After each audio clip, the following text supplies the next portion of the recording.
I started DJing in 2003, so about 7 years going on 8, the end of 2003. What kind of gigs do I do? I would say now it's mostly weddings.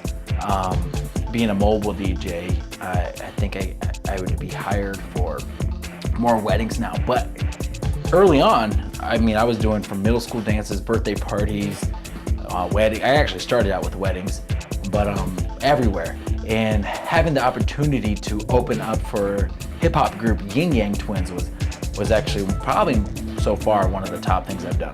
Very amazing. So I guess I could say I've done it all. I've also played for other shows just in the background. I mean, a lot of things. I try not to limit myself when it comes to what I do. I own my own company, Rivera Entertainment, and being that you could hire me anywhere, especially within the Midwest. I kind of stick around here, but I'm mobile. I mean, it's like a mobilized venue or a mobilized club, basically. You know, you can move, you hire me, and I come to entertain. You bring the party, I bring the entertainment, basically. Are there songs that we have to play?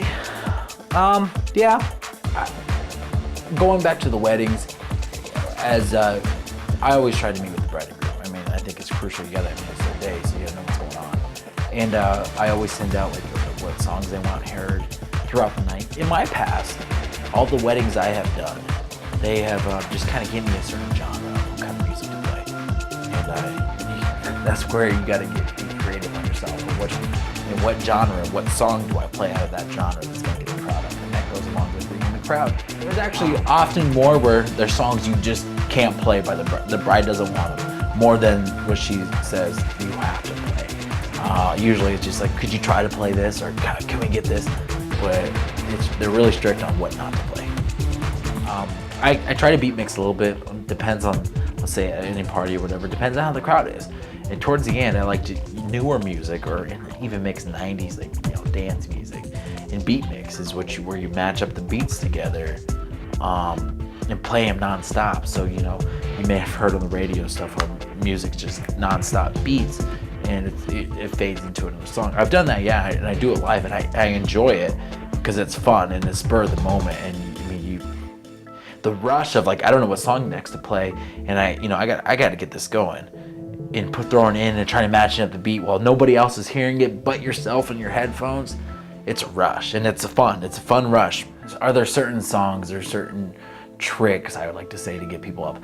Yes and no. I mean, I'm not physically gonna push you up on the floor, but there's a lot of songs, and thank the music industry for this, or the artists who thought of it. But there's a lot of participation songs that's like the boot scoot and boogie.